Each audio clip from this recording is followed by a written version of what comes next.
love. And I couldn't be more excited. Couldn't be more excited. So my name is Teese, and I'm the host of Woke Wednesday, which is an urban tea series that explores relevant topics of discussion to help us stay woke, remain current and informed, or get woke to learn something new and gain a new perspective or on what is happening in our world, in our community, in our personal lives to remain healthy, happy, and whole. So today, I can feel the love in the room. I don't know about you guys, but I can feel it. Y'all feel it?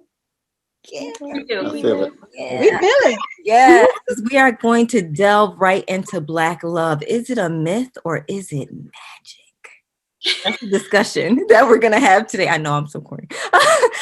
With these beautiful Black couples. So I'm really excited about the show because it is a celebration. It's a celebration of Black love. And also, it'll give you a glimpse into what it's like and what it means, how it feels to manifest in these couples' lives. So it's going to be amazing. So today's episode is sponsored by Generation Next, which is an initiative to attract diverse talent to available positions in Central New York. They foster opportunities for career advancement and connect talented, diverse professionals through social engagement and networking opportunities. Generation Next has a number of activities and events that are happening throughout this year. So please tune into the Urban Tea SYR social media pages, as well as subscribe to the mailing list so that you can be in front of those events every time they go down. So without further ado, I want to get right into the show because we got a lot to cover tonight. And that hour, it'll whip by. It'll whip by. So listen, I want to start with you guys, of course. I want to start with who are you? What's your family structure? How long have you been married? Are you married? Tell us about your Black love. Veterans. Oh, okay. We have sleep. So go ahead, babe. Melanie and David Littlejohn, we have been married for 31 years. 31 years. We have 2 grown children, 25 and 28. And interesting part about us, we dated for 6 months before we got engaged, but I've known my husband since I've been 6 years old. Oh. So, but we didn't date until... She didn't start chasing me till I was in my mid-20s. So she did the chasing, huh? He's a legend, you know. We let him hold on to whatever story he needs, you know. So yeah, no, we started dating in our mid-20s. Mm-hmm. In our mid-20s. We grew up in the same neighborhood in Jamaica, Queens, and you know, I guess the rest, as they say, is history, you know. But every time someone would tell me, you know, when I was in my dating realm, you know, your soulmate is usually right in your own backyard. Well, this was almost like for real in my own backyard, you know. So, yeah. You never know where you're going to find love. Sometimes we look for it in all the wrong places, you know, far and wide. But like you said, sometimes it's right in front of you. Yep. Very nice. Thank you. Sure, go ahead. We are Lauren and Arnold Malloy. We have been married for 8 years. And we have 2 children, 2 girls, ages 6 and 4. And we met in undergrad at Delaware State in college. Interesting fact about us is Arnold is 5 years younger than I am. I was a senior and he was a sophomore. And he said he's going to be my math tutor, but little did I know he did not know how to do math. But we both passed the class nonetheless. And it's kind of like the rest is history, right? Yeah. For the most part. And I got my glory story too. So yes. Is there an alternate story that I'm picking up on here, Arnold? Do you have an alternate story, Arnold? I do not have an alternate story. That's pretty much facts. So I was going to say this similar story. Thank you. Good job. Okay. Very nice. Very nice. That good man. Good man. All right. Who's next? We can go.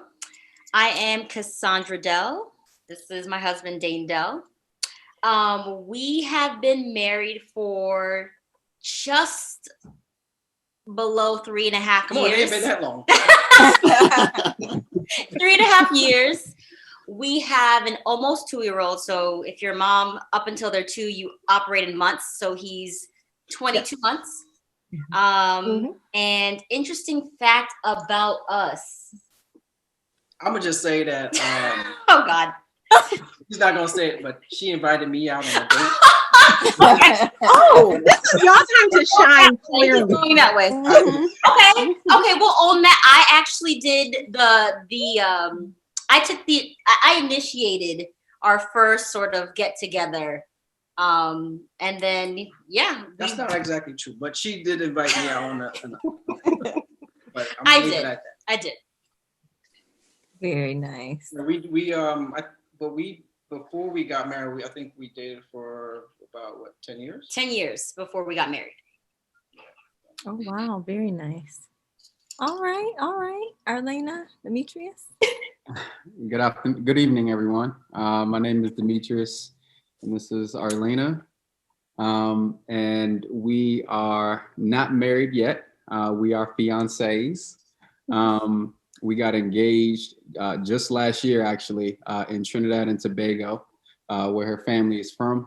Her father's side of the family is from. And we went there during carnival season, and it was a great time. So it was really symbolic. We've been dating for 5 years, coming up on 5 years in April. We've known each other for close to 6 years. Yeah. Where'd you meet? Just curious. Yes. So we have 2 different versions here. Okay, that happens. Well, no, they're pretty close, but so before I got my car, so I was working full time at Elmcrest Children's Center, which is right on Salt Springs Road. And so before I got my car, I used to take the Centro to my job, and I would get there a little earlier, and I would sit at the plaza, that Lemoyne Plaza, killing some time, getting ready for my shift. And so he was a student at the time, and I guess he had a break in between classes, and he was going to the plaza to get coffee, right? So he walks into the plaza, and we see where he's laughing because it's getting. So he walks into the plaza, and I look up, and I guess he notices me. I'm like all in my phone, and he comes towards me, and he's like, "Hey, excuse me, I'm sorry. I have to use the bathroom really quick. Do you mind watching my bag?" And so I'm like, "Oh yeah," like I'm kind of caught off guard. I'm like, "Oh yeah, sure, no problem." But in my mind, I'm thinking, you got like 5 minutes because my shift, I need to leave soon to get to work. So this bag might be unattended if you're taking a number 2, you know what I'm saying? So she's a Trinity girl. Right. So he went to the bathroom. Now, whether or not he actually had to use the bathroom is where, we kind of have different stories. I don't remember. But so yeah, he came out, and he just was like, "Hey, like I haven't seen you around. Like, my name's Demetrius. Are you from here? Like, what's going on?" And I was like, "Oh, I graduated back in 2014, but I actually am from here, and I work down the street." And so we kind of were talking, and we exchanged numbers, which I don't typically do. I was actually in a relationship at the time. But it was just, it was cordial. We kind of were texting. I was very upfront, like, "Hey, I got a man." But we became friends, really good friends. And that kind of evolved into... For 8 months. We were friends for 8 months. And I noticed the transition to where I was starting to think about her more.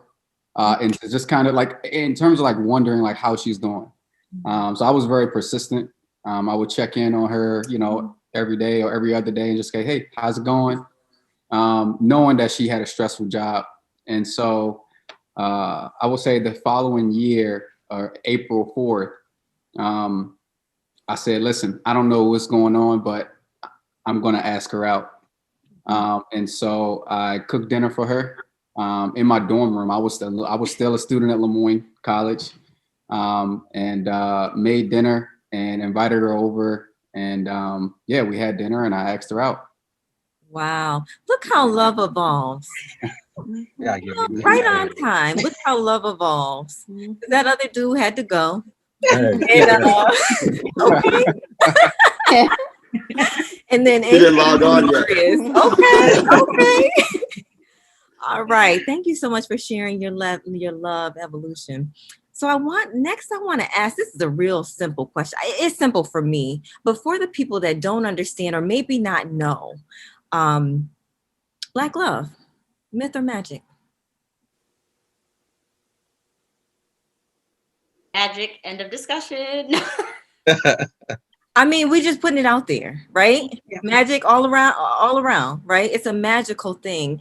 And even though you can read the statistics about how Black marriages are doing, you know, what's happening in the Black community, you know, within relationships, but you know what? You have evidence right here that it is magic. It is pure magic. And we're going to get into that a little bit more during this conversation.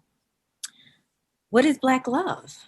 I want you to use one word to describe and also expand on why that word was chosen. You just get one.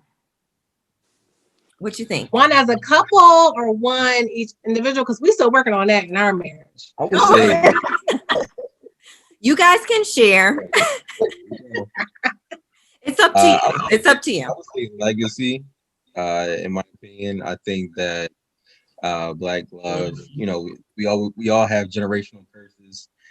You know, who stays married the longest, and you know, you see your parents or you know, those situations don't work out. But I think that you try to make a turn and lay a foundation for. I lost your audio just a little bit. You hear me? I can hear you. Yep. Okay. Yeah, I think it's more about just a legacy you want to live for your family, for your friends, for your loved ones. I think that at some point, I think we can all say that we've been examples for other people, other couples around us, and I think that it will be, you know, you just have to be smart and consistent within your marriage and kind of just have fun, I guess. Mm-hmm. Yeah, for I sure. think our word would be strong, because I think as people of color in general, we have a lot that we're dealing with constantly, right? And so I think that when you add marriage on top of that and just the normal marital issues or marital problems that other people go through, we also have to add on top of it like our own stuff as a people. And so I think the word is strong because we 2020 I think has taught us a lot of lessons. And we feel like strength of our people, our ancestors. You talk about legacy, you know, you talk about leaning on, you know, strength, but then you have to bring that into your marriage and realize that the stronger together, you know what I mean? That 3-strand cord. So I would definitely say strength. Very nice. You know, I would say based on what just Lauren and Arnold just said, for me, it's fulfilling, you know, all encompassing, fulfilling, you know, because of the strength, because of experiences, because of our history. We're just getting everything in that package. Just when I say no compromise, not so much when it comes to arguing, but just no compromise as far as giving of yourself and of your partner. So it's very fulfilling. Very nice. Beautiful. Actually had the word, and your word was pretty good too, but we chose divine because similar to what the Malloys shared is we've experienced so much as a people or as a nation, and to be able to be resilient enough to see that through, to see each other for what we are, to be beautiful in the skin that we are, to grow together besides all of the obstacles that have been in our way in almost every facet of life. I think it's just divinity, it's divine. Yeah, my word was resilient, and I like her word better. It's about everything we've overcome as a people, and you know, all the challenges to, you know, our being together, our family dynamics, our perception of ourselves, our perception of our counterparts.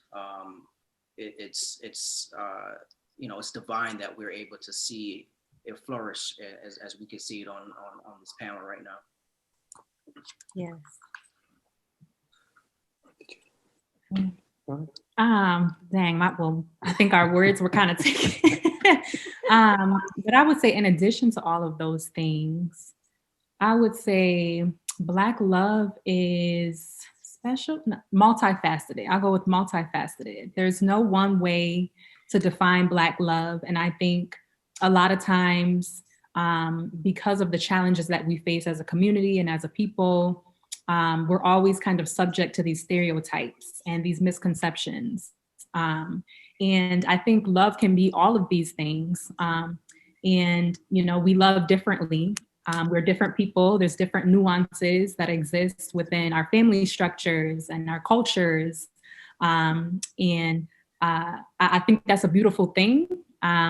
But yeah, I would go with multifaceted, just in terms of all encompassing the many different ways that we love one another. And it doesn't even have to exist between, partners. It exists within our families, within our ancestry. So that's what I would go with. I think my word would complement everyone's is passionate. I feel like Black love just really encompasses passion. It's just like, it just speaks to it from the way that our families love each other to the way that, the couples love each other. It's just a lot of passion. And I think that comes from the divinity aspect that Cassandra was speaking to. It's just something about it that's really, really strong and just, in my opinion, unmatched. Yeah, I agree. And some might wonder why we take the time to talk about Black love in itself, because this could have been just a conversation about love. But what we just learned from, I think each of you said a little bit of this, is that it's different. It's not the same. And in so many ways it's special, but also in so many ways, there are some challenges that come along with it. And so, when you are in a situation where you're loving another Black person, whatever that is, a mother, daughter, a family member, a significant other, there's extra stuff that people may not understand or appreciate. And those things are sometimes challenges to Black love. And that's why it's special for us to celebrate it where it is, how it is, whenever we can. Thank you for sharing that. So my next question is, do you think, so now we got all this Black love and it is magic. It's real, right? It's sustainable. It's everlasting. Will we all agree to that? It is. Mm-hmm. Yes. Yes, absolutely. Enduring was your word, right? Yeah. Resilient.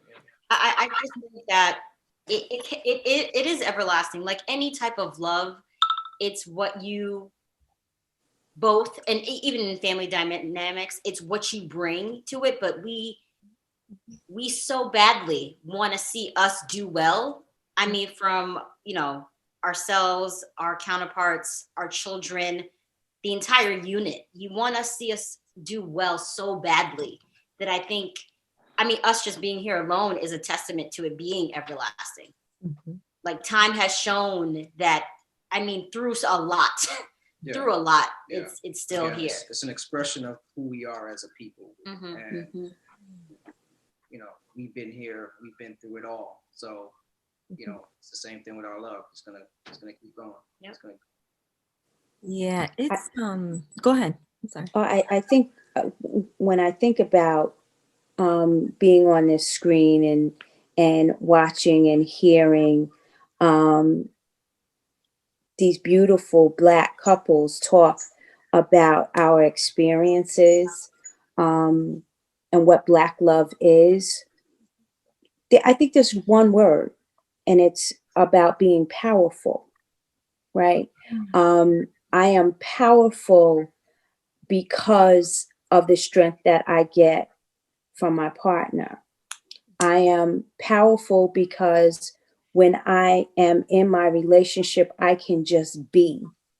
I can not utter a word, and the weight of all of what we bring in from being out in the world with all of our beautiful blackness, you know, it, we can come and we can be that balm for each other, right? And there's just something powerful in just knowing that you're sharing your life with someone who shares your experiences.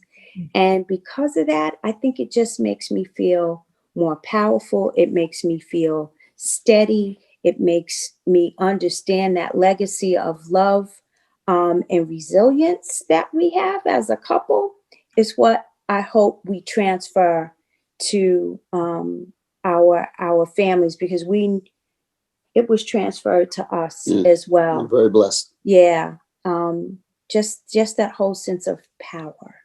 Wow. How beautiful. How beautiful is that? And who doesn't want that? Who doesn't want that?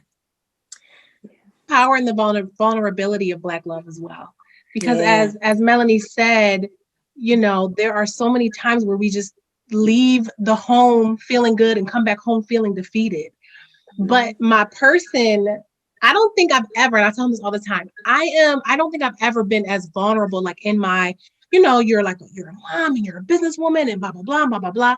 But when you don't feel that powerful on the inside, my person here who understands what's happening in the world, who understands those specific things about me, he feeds me that, you know what I mean? He like builds back up my power, even like you said, without a word, just taking the stress off at home, or just holding me or whatever, even letting me just vent and talk in circles, which I do often.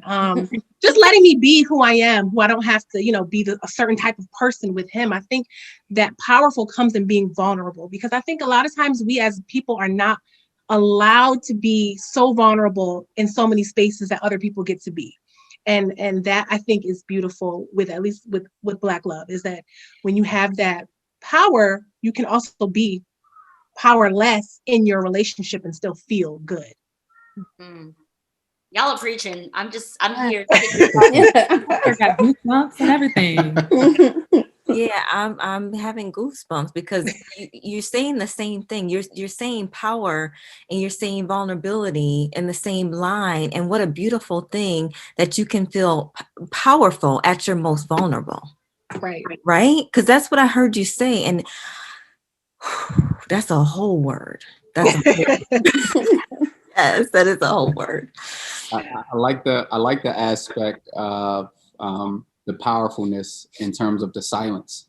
I feel like Black love in itself is its own language, in a sense that like we don't have to communicate. There's times where we'll just, you know, even as a family, you know, as individual families, it's the tensions in the room, and it's like, okay, if this person needs to go through that, I'm gonna let them go through it. They'll get through it. So it's like this silent language of trust, of vulnerability, of tenderness, of love, that's just kind of all wrapped in one. And being able to communicate without verbalizing it, I think is really unique and is special. And I think that it's unique and special to, you know, our culture, our people.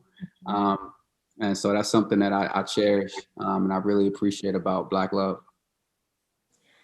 I feel like that's learned behavior. Is that a learned thing? Like, we got to talk about culture here a little bit, and like, you know, talk about how in some cases we weren't able to communicate, right? And so we communicate non-verbally. Like, there's magic all over this conversation, but we communicate in ways that maybe others don't because we had to. And I think some of that is innate. That is a part of who we are. And what's so special about our relationships when they happen, because we do have that connection and that bond, that understanding, that awareness of each other in that deep sense. And that's one of the reasons why Black love is so special, I think, for sure. Yeah, I would agree. Yeah, yeah. So how has your upbringing, so just trying to understand, you know, where you came from, what you saw, And then how did your upbringing sort of play a role in how you show love and accept love today within your own relationships? So I like this question because it's evolving, right? So I think when my parents were growing up, I believe the way they showed affection was through what they did, right? Through what they did for us. That was me understanding that their love was enduring. Their love was deep. Their love was dear. A simple thing like having cooked food every day. Literally, I don't know how my mother does it. Every day we had cooked food or clean clothes. I'd go home after school and me and my sister would try to clean our beds, but she would pull it extra tight and it would be her way of cleaning. And I think when Dana and I met, I probably articulated this a little bit later on in our relationship that I love you wasn't always thrown in our household. So I had to learn that in my relationship with him. So I would ask him, what do you need? What do I need to do for you? Or can we do this? Or let me cook. Let me cook him his favorite thing.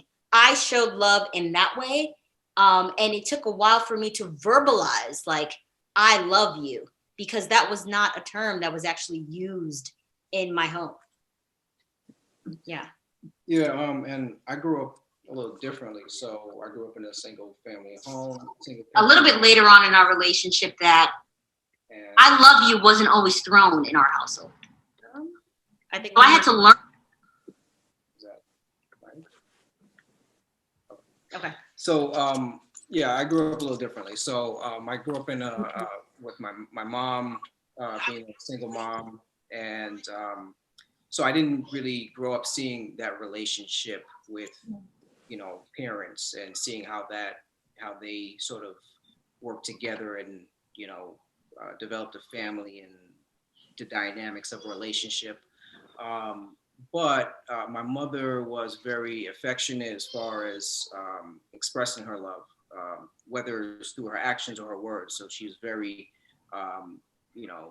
always, reminding me she loves me, always, being very, and that's just how she is as a person. I'm thankful for that because it allowed me to feel comfortable doing so when I'm needing to communicate that affection to her.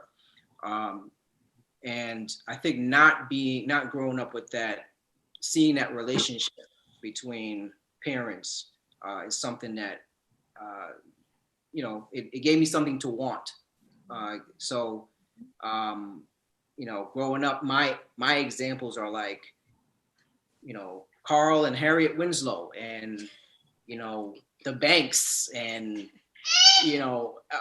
it's just so me looking at that, wanting that is something that really helped me. It really helped me. Representation matters. What Landon just said. Right. Anybody else want to share? Well, my parents, they have been married for 30 some years as well, probably 32 or 33. And they also met in college. And so I feel like I kind of saw them grow into being more verbally with love. Like, I feel like I remember when they were just like hustling, like trying to make it, you know what I mean? Like trying to do what they had to do to get everything together. And as a kid, you don't really understand that. But I think as a married woman, I reflect now like on my parents' marriage, and I feel a lot of similarities in like the stages. Like I'm like, oh, that's why this was happening, because they were kind of like in this stage. And so I think for me, I always had an example. I was very fortunate to have a lot of married couples around me, different types of married couples around me. And so I always knew that I'd never questioned like marriage and what it looked like because there were so many different examples. So for me, like even arguing was not a symbol of like divorce or leaving.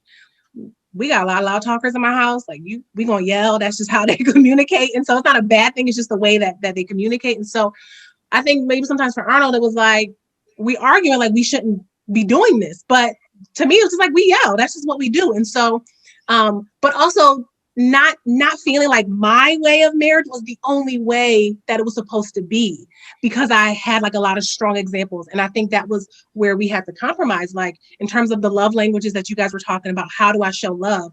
But also, like, it doesn't have to be like my parents, or it doesn't have to be like the Halls, or it doesn't have to be like my aunt, uncle. It has to be our way. And I think once we started realizing that we could make our own way, we don't have to look like everybody else, is where we really started to bloom in our relationship, for sure.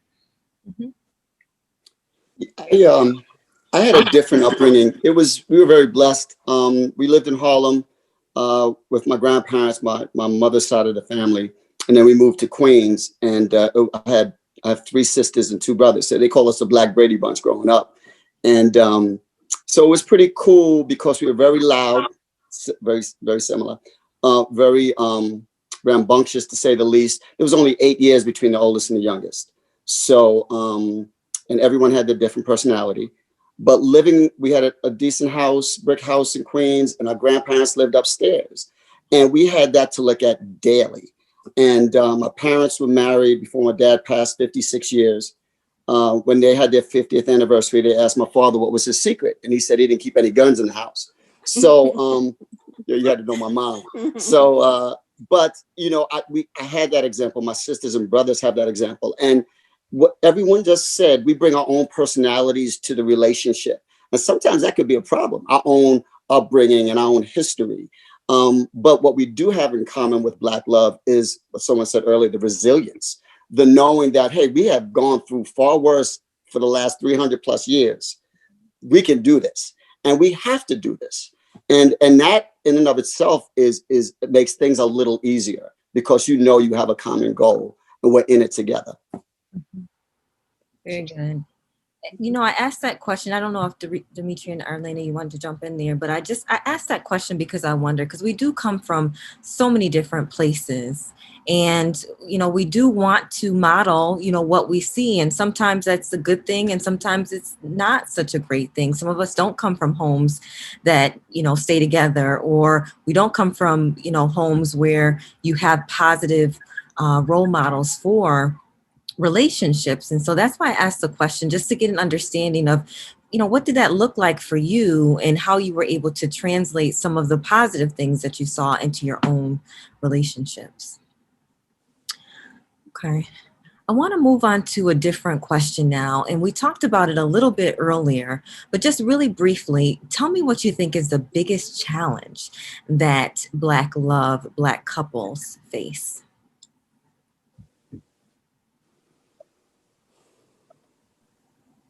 Racism. Mm-hmm. Okay.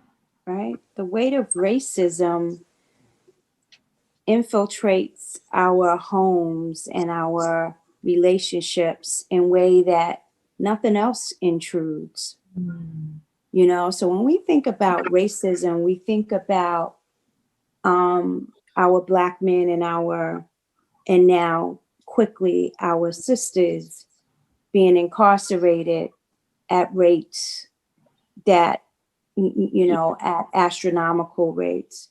You think about the strain and stress of being unemployed or underemployed. You think about the issues of disparate treatment when it comes to healthcare. So when you think about the institutional racism that we have to step through each and every day, those things that give more weight, more heartache to kind of step through on a daily basis, that makes you question who you are, your value, your worth. So when I think about what's the hardest thing for Black love, it's racism. But then I'm going to say we're powerful and we're resilient. We love hard. We love hard, right? And we typically love our way through it. And it's not always easy loving your way through it. But, you know, our magic allows us to love hard and to step through it. But racism is the number one issue that impacts Black love. Wow, that's really interesting. Before you, I know you want to jump in here, Demetrius. I just want to say something, and that is outside of our Black love. Imagine a life without that challenge. Yeah, go ahead, Demetrius. No, I was gonna just add to that and say overall trauma. Mm. Mhm. Racism is a huge part of that, but I think how racism affects Black families across the board leads to a lot of systemic trauma for young Black, couples or just young Black families in general. And once, that's something that we openly talk about, and we talked about it, and I said, listen, we have to continue to work on ourselves. And so one of the bigger challenges that the world told us is not necessarily always a good thing was therapy. And growing up in my community, that's not something that, was even like a consideration. And then once you get older and you realize, you start looking and say, hey, I want to start to build a life with someone. It's hard to do that with all of those traumas and things that have happened to us, or things that we've seen happen. And once we started to face those things as individuals, it made the communication a lot better, and it made that love more powerful. So I would say that's probably one of the biggest challenges in racism, is definitely the leading thing on that trauma scale. But that's what I wanted to add to it. Yeah, and I just piggyback. That was the same thing that I was going to say relating to trauma. I think it's something that severely affects our ability to not only trust other people, but trust ourselves, and to find that, we are capable, we are powerful, and to constantly have to put energy towards reminding ourselves of our worth, and that we can trust ourselves and trust other people. I think that is a huge challenge that really infiltrates, Black love, as far as how can we grow together if there's so many things in my life that are holding me back from evolving as a Black woman, right? So I think, Melanie, you really hit that point as far as us being powerful and so resilient towards still being able to manifest love for ourselves and for one another and for our community, despite everything that we have faced and everything that, we've been challenged with. I think if that's not magic, I don't know what is. Tell me about it. And I don't know I don't know who else could do it. I don't know. Okay. I want to ask about maintaining Black love. So we have a couple, we are blessed and honored to have a couple on this panel that has been married for 31 years. How you do that? Can you see the gray hair in the beard? One day at a time. One day. You check your ego at the door. Continuous communication. When I say continuous, it may take a lapse for 2-3 weeks, maybe 2-3 months, but you have to, whether it's nonverbal communication or just sitting down saying we have to talk, but you have to, knowing that you have the same goal in mind, you have to force yourself to continue to communicate as often as possible, especially when there's stuff, because again, you're bringing different personalities to the table. You have someone who internalizes things and someone that talks too much. So now you have that conflict, and I want to talk. And she said, I already spoke to you. I'm like, ain't no words come out of your mouth. So, but by doing that, we find a way to communicate and to progress and move forward. And I think the other thing is, you never forget why you fell in love with the person in the first place, right? And that if respect leaves the house, so does the relationship. Right? I may not always agree with your opinion. Trust me, I don't, right? We laugh, we swear, we do it all, but if there's nothing else there will always be respect, right? Because through respect, there's trust. And through trust, there's value. And it is not easy. And 31 years, it is not, but it's not as hard as we think it is either, right? Because we keep coming back to the fundamentals, right? You got to come back to the fundamentals. I respect you and I love you, and I never forgot why I married you in the first place. And then the rest of that is, you know, we go. There are ebbs and flows. Listen, I'll tell you, this past weekend we had to chuckle because we were kind of on each other's nerves on Saturday. I'm like, I'm glad it's not called Black Light because I could tell you don't like me today. Right. I'm like, ooh, I hope they don't ask that question because I don't know. And she said, Some days I don't like you. But today I love you, but I don't like you. Right. But we laugh. We laugh. We do laugh. We do laugh. We get, woo. Sometimes somebody can walk by here and I bet you they're saying, Lord have mercy, what are they yelling about in there? But as much as we will yell and get it out, get it off your chest, it's followed up by laughter, love, and respect. That's it. Mm-hmm. Very good. All right. So you wouldn't believe this, but it is 8:15. We generally end the portion of the conversation with me, you know, throwing questions at you at 8:30. And then today, special treat, because we're gonna have a little game. We're gonna play a little love game.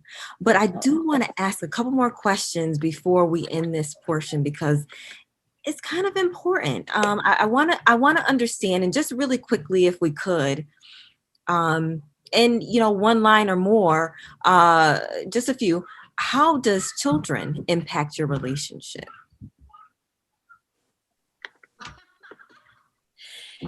Children, how about, I'm just going to make it a sentence, right?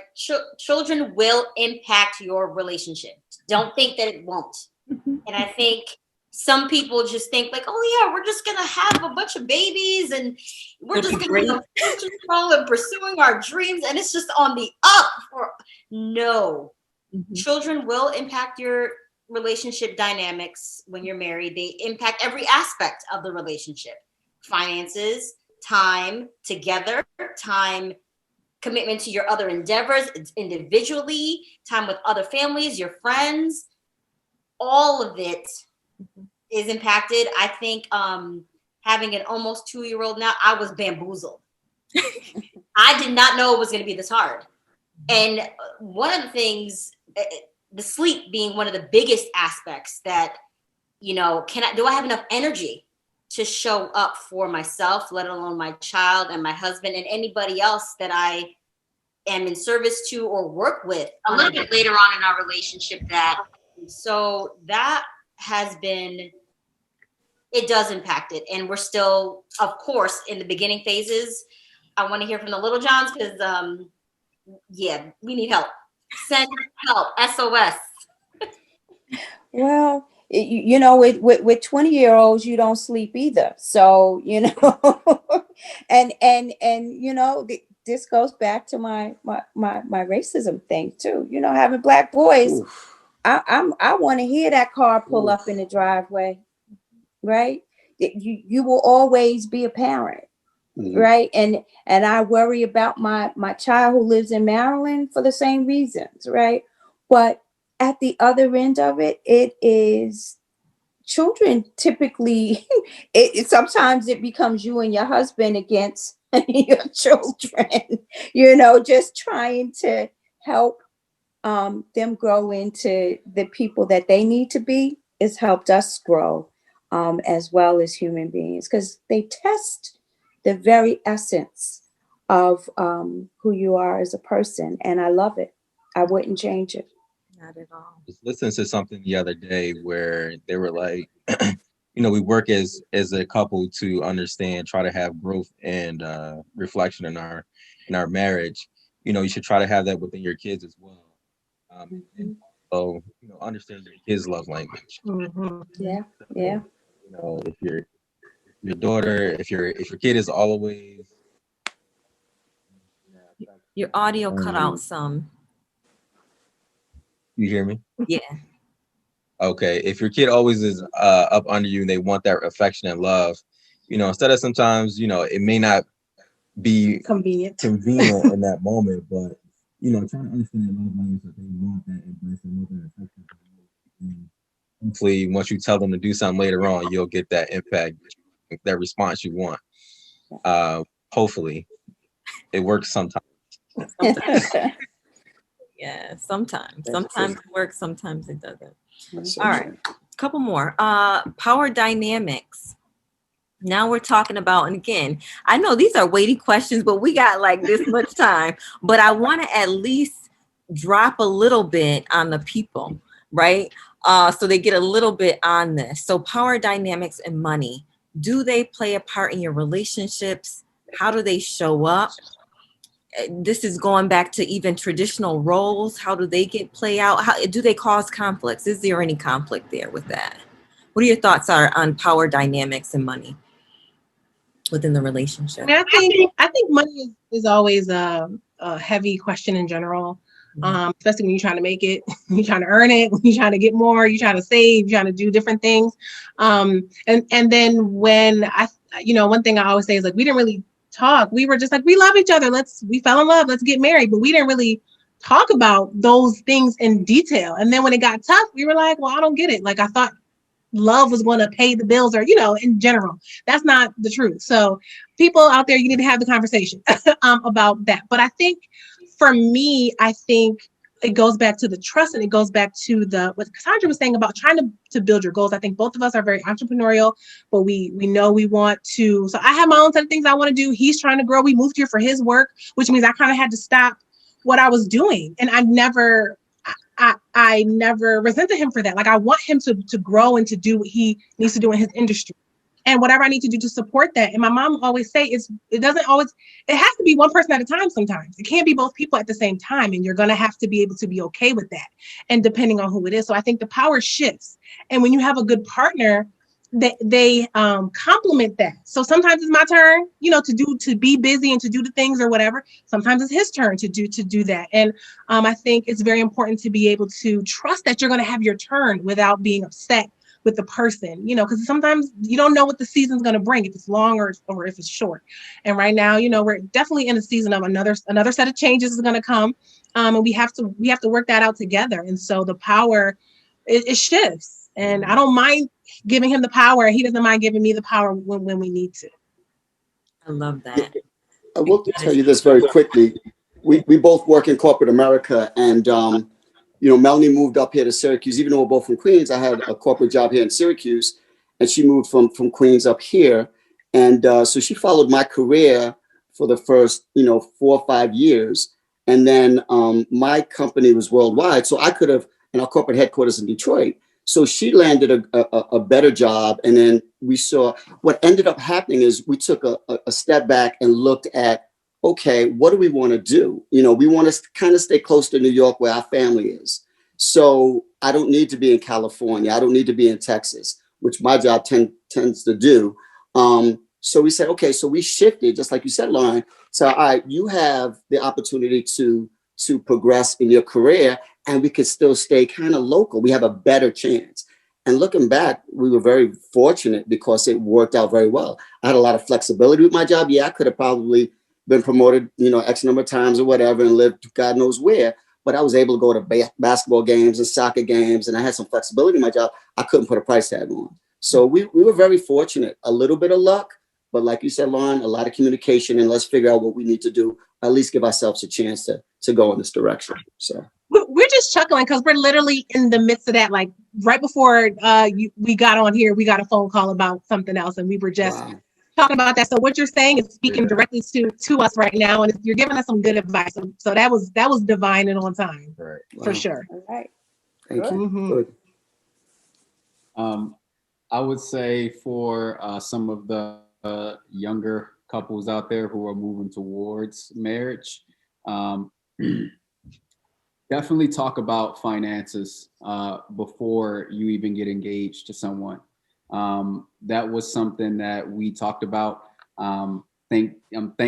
thankful that I had mentors who advised me on such. Black men, role models who said, hey, you know, you got to talk about the good, the bad, and the ugly. Don't just talk about the good, and don't just think about the fairy tale and the honeymoon stage. See what they're like regarding finances. And the blessing that I had was being around her family up here in Syracuse, where I got a chance to see who she learned money from, right? Her dad is a well-known person in Syracuse, very fiscally responsible, very smart man. And so all of that was passed down to her. And with that came educational opportunity for me. I didn't learn that in my family. I didn't learn about credit and things like that growing up, and how to maintain it and how to balance it. And so it came down to one question. I said, you know, can you help me with this? And I was vulnerable enough to open up myself to that when I was in college still. And that's when we, you know, she and her dad helped me, you know, with the tips and things like that. And we just started to build that communication up. And, you know, now we're obviously working towards that wedding, but we're also working towards getting a home, you know, a forever home or a piece of some assets, right? Some property. So that's one of the things that's on our list. But it was scary to broach that subject. It was scary to go down that pathway. But again, you talk about the power dynamic and a power structure, which is more so like leaning on that and saying, hey, you know, I'm going to trust you and be open with you about what I know, about what I don't know. And she did the same with me. And so we're still doing that with each other each and every day. So I would say that's one of the more important things for the younger couples out there who is looking to get engaged and hopefully get married in the near future. Very nice. Yeah, really quickly, I just want to add to what Demetrius was saying is that you should be ready to always learn from and teach each other about how your relationship with money and with just being a functioning person within a home. I think this is something that, especially when you bring in children into the picture, is something that you want to continue to communicate about. Is something that you want to continually, compromise with each other on.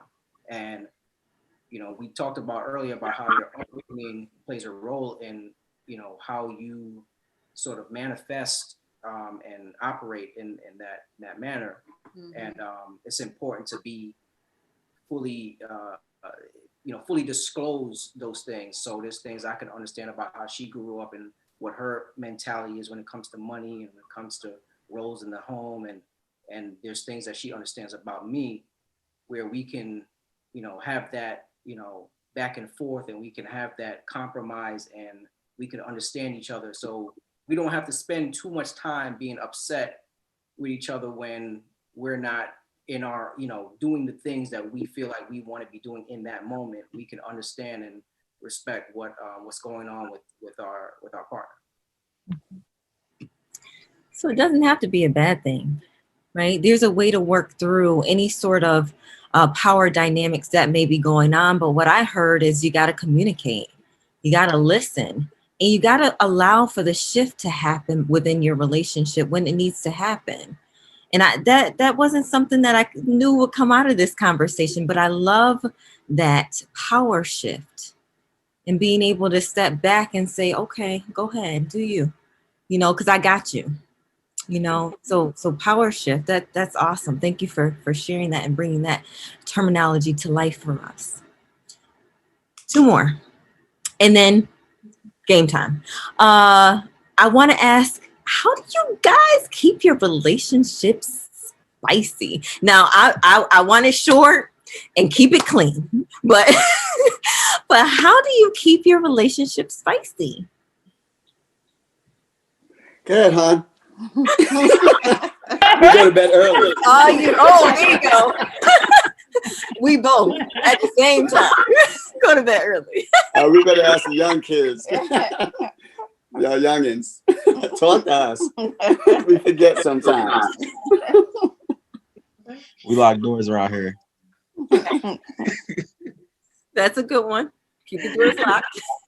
I would say I would say like we No. definitely are friends first. I think Yeah. that's what helps our relationship a lot is we definitely are like best friends. And so that allows for a lot of fun stuff to come out of everything. And you know, when we can't when we can't be not with children or whatever, we still can have fun and kind of, you know, flirt and do all that stuff together because we like to have a lot of fun together and then quickly get away, lock a door, and then, you know, do what we gotta do.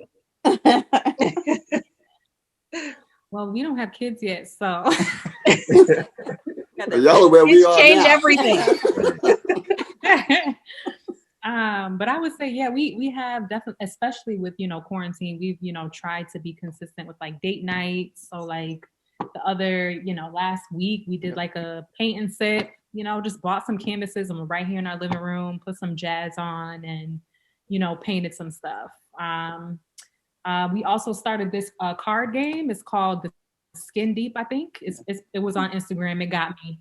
And honestly, I think it's a great like conversation starter. Like it, you know, helps us to kind of ask each other certain things that maybe haven't come up yet, you know, even around children or how we would handle something. And it's just been an interesting way of kind of having dialogue and learning more about each other, you know. One thing about us, like we two we were best friends first. So I think because we're so comfortable around each other and we've spent so much time together, it's kind of hard to, you know, like it's kind of hard to, I guess, keep things, what am I trying to say?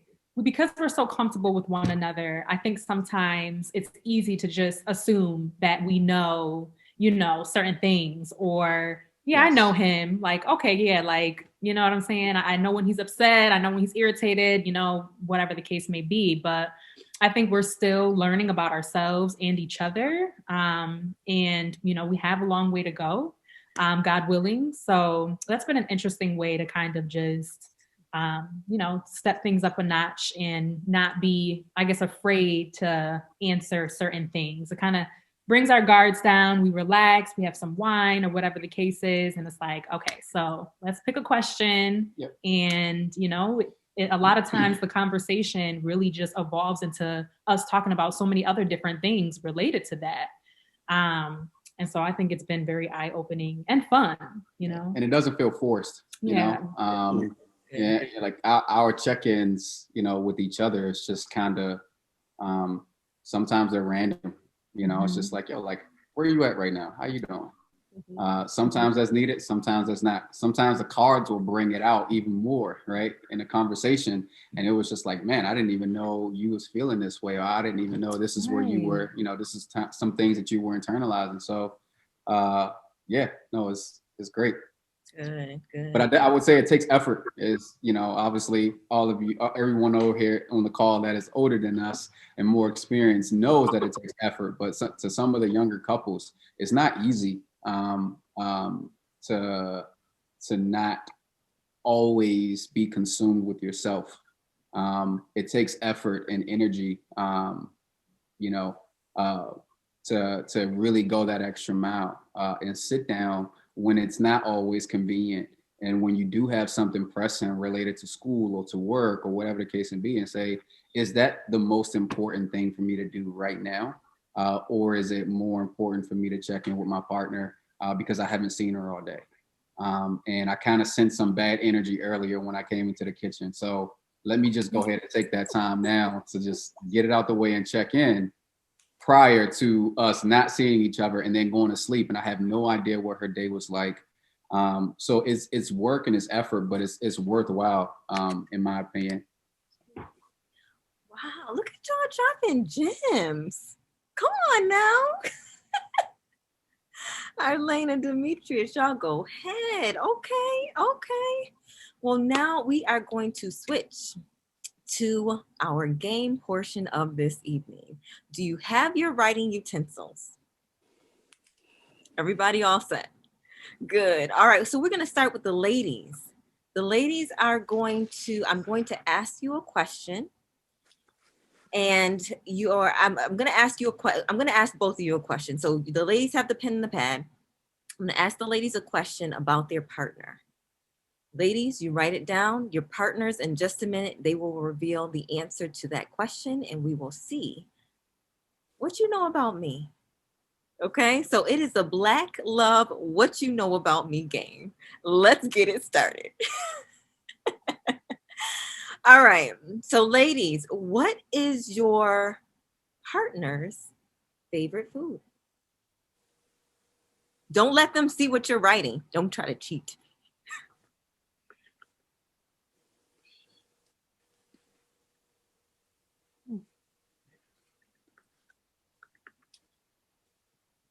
All right, all right.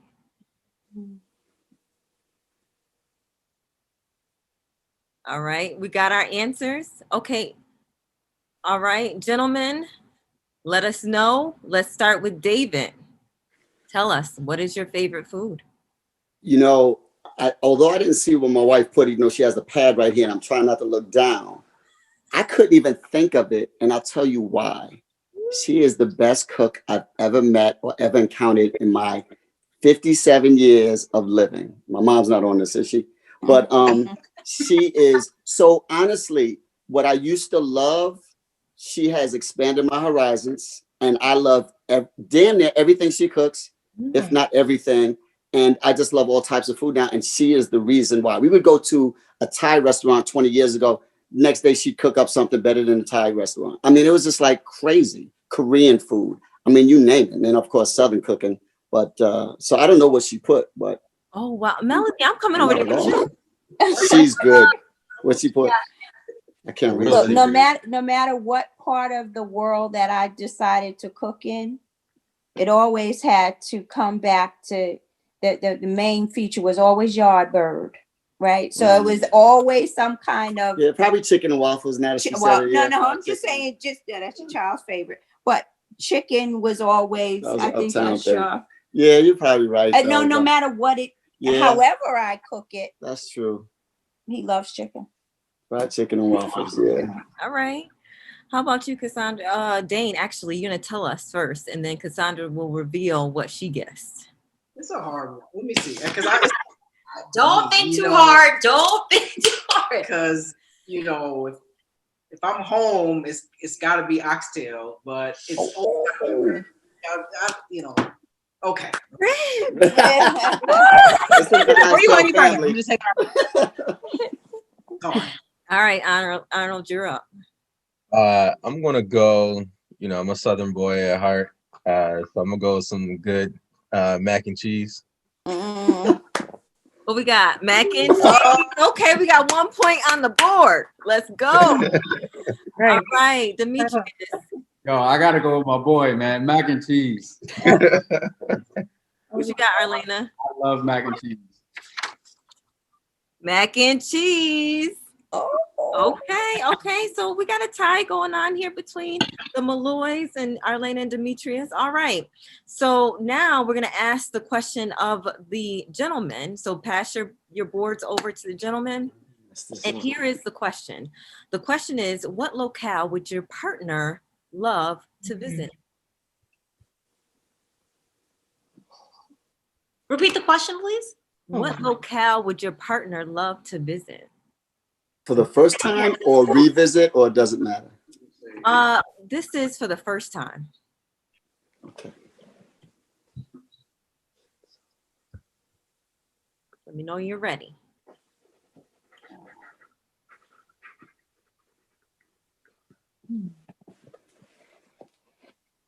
Gentlemen, you have your answers written down. We good, Demetrius? You really studying over there.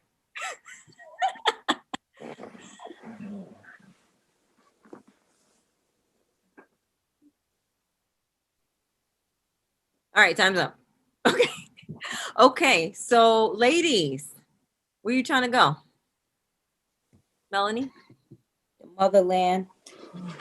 Africa. Okay. You got a game now. No list. Yes. Okay. Cassandra. I'm gonna say Africa too. I hope it's okay. Good. Okay. Good, good. All right. Really? The Malloys. And go. I'm trying to think of what he's going to say. I would say Turks and Caicos. London. London. Oh, yeah, that too. Sorry. Yeah. Sometimes there's a lot of places I want to go. So I Right. we like all over the No, world. you're right. All right. How about Arlene and Demetrius? Arlene, where you trying to go? Generally, any place warm, honestly, but Africa is definitely what I I'm would. going to Africa. No. Very nice. All right. Pass them back. And we are going to ask the gentlemen, what is your partner's superpower? What? Okay, I know what my superpowers. Wait, as in ours, he's answering what ours is, right? Yes. Okay. Oh, what is? Wait. Wait. Who's got the pad? The Wait. women have the pad, right? Yeah. So you are answering what is your partner's superpower. So what is his? What is his superpower? Oh, I know. Okay. Superpower. What's hold on. What's your superpower? I gotta answer it? Well, yes, you do. You have to tell us what it is eventually, but Melanie's gonna guess what it is. Do you know what it is, David? Yeah, but I can't play golf this time of year, so it's not that. So Come up with something else. oh, my superpower? Oh, she ain't got to move that.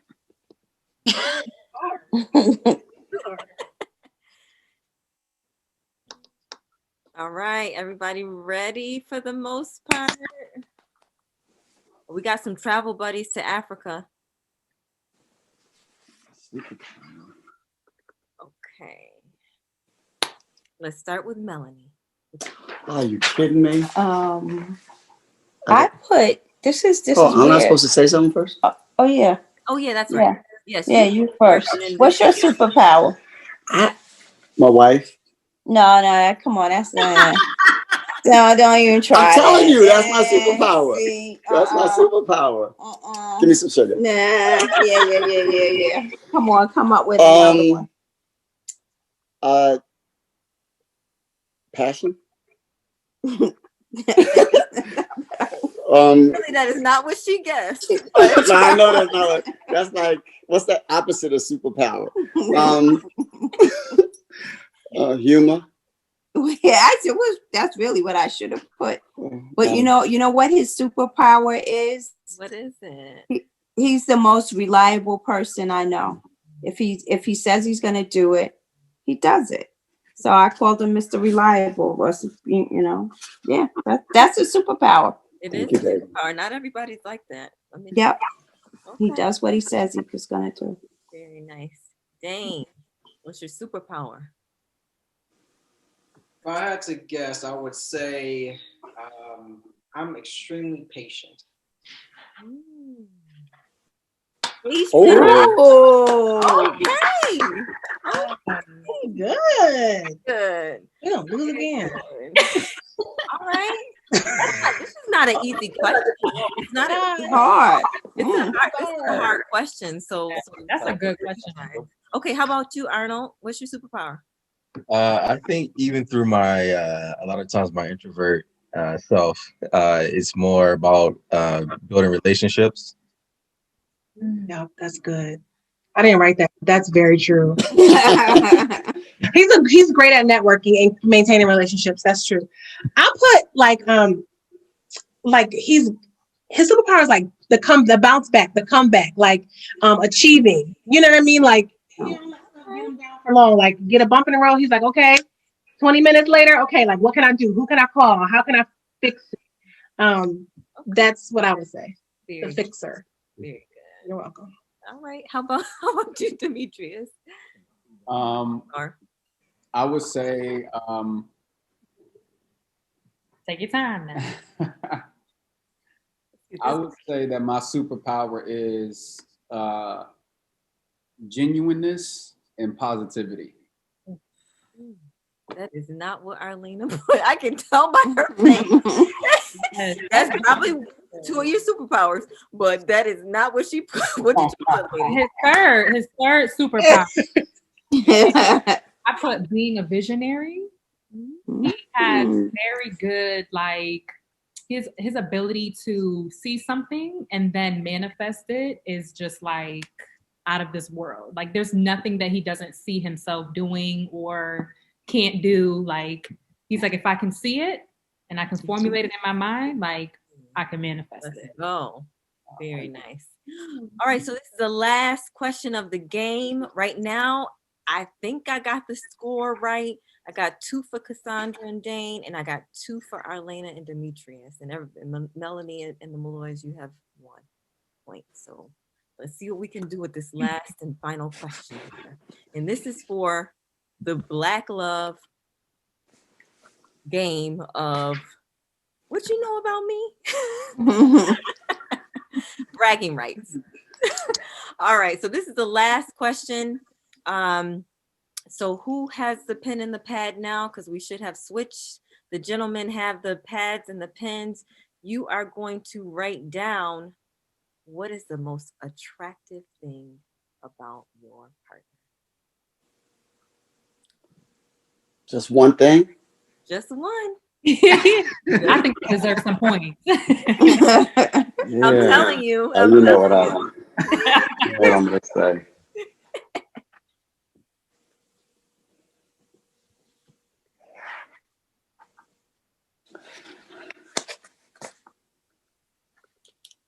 You know when you're ready.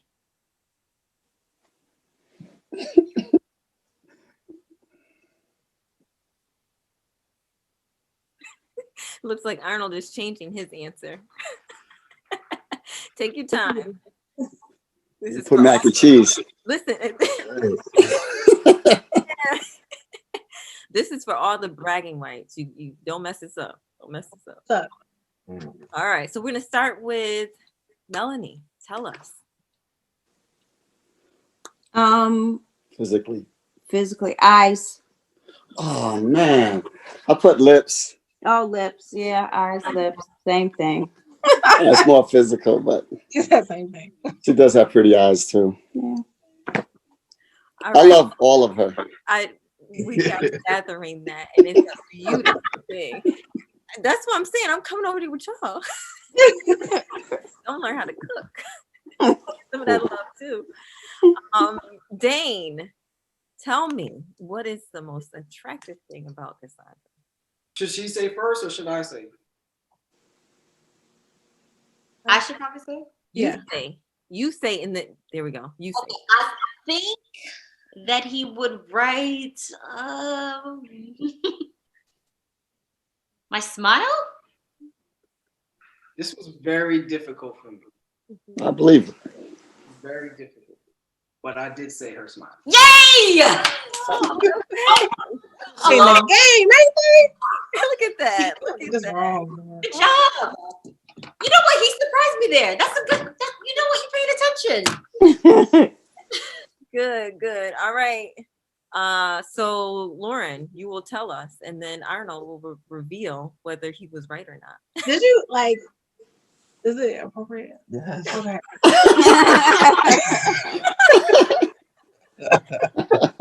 No, he plays way too much. Did you say like smile? I did not say smile. Okay. I said her mind. Oh. Oh. Like that. Yeah. Like That's that. not as crazy as I thought. Thank you. 4 rounds. I missed it. Show it again. All right. Oh, show your response again. We missed it. Oh. It was He Oh, said it's her mind. mind. My mind. Yeah, vibes. All right, for the crowning glory. So Cassandra and Dane, they have 3 points. Arlena and Demetrius, you have 2 points. Can you tie it up or will you lose? The Black Love, what you know about me? What we got, Arlena? I feel like he didn't pick a physical characteristic. So I'm gonna go with my openness or something to that effect.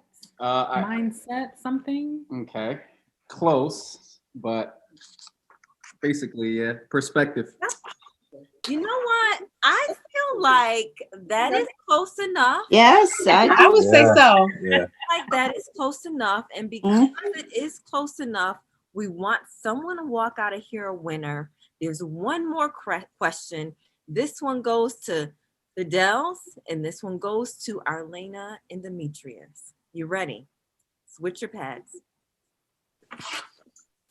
All right. Ladies, what is your partner's favorite cereal?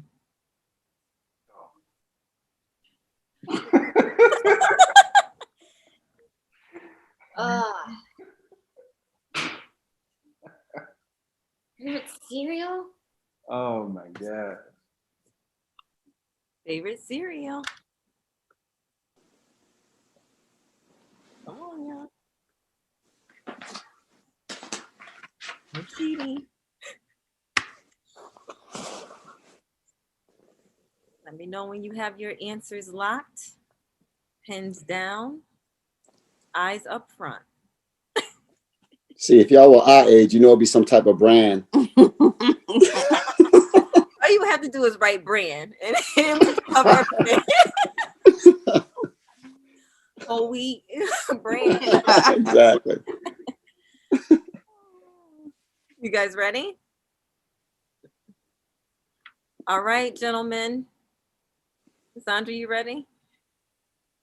Yeah. Okay, for better or for worse, here we go. Jane, favorite cereal, my man. This is a trick question because I don't really eat cereal. Right. But when I do, I'm preaching. I eat Raisin Bran. Raisin Bran. You would have got that wrong. I would have been like, we done. Yeah. I had to reach in my brain for that one. Demetrius is laughing. Listen, no, so same exact problem. Don't eat cereal a lot, but it's Raisin Bran Crunch. Oh my gosh. See, we all eat the brand. We all do. So what'd you put, Arlena? I put oatmeal. I feel like that's hot cereal. And Every day. I don't even consider that to be cereal. Right? Yep. Yeah, there was a little mix up on that one, but nonetheless, the Dells take it home. Demetrius, you Jamaican? Yes, thank Huh? you, ladies Are you and gentlemen. No drinking. I got some agua No, here. he said, "Are you Jamaican?" No, I'm not. Nah.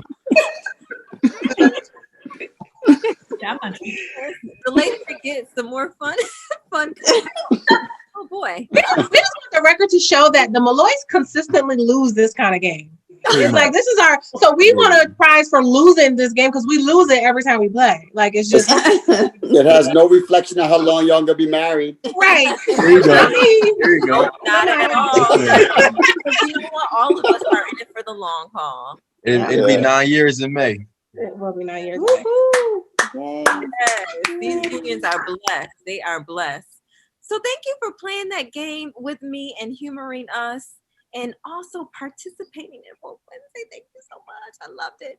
I do want to leave our audience with one final message that you have on Black love. And I'd like to hear from all of the couples. Just give us something to take home before we end our session here. My tried and true. You gotta walk by faith and not by sight. That's my tried and true. That's what we live by around here, and it has not failed us yet. I'm gonna stick with each other. It's hard work, and you need each other to get through every day. Take it one day at a time, and be strong because it's worth it. I'm sure.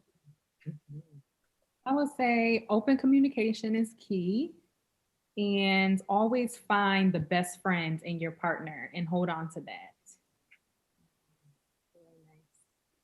respect, love, trust, and value. Black equals Black love. That's so beautiful. What a beautiful way to end this conversation. Again, I cannot thank you enough. Please share with everyone you know, because we want people to be inspired and in love with Black love. Okay? Okay. All Thank you so much. Have a good evening, everyone. Thank Good you for night. All right. participating. Take care. Good Thank night. you. So Bye. Thank Bye, guys.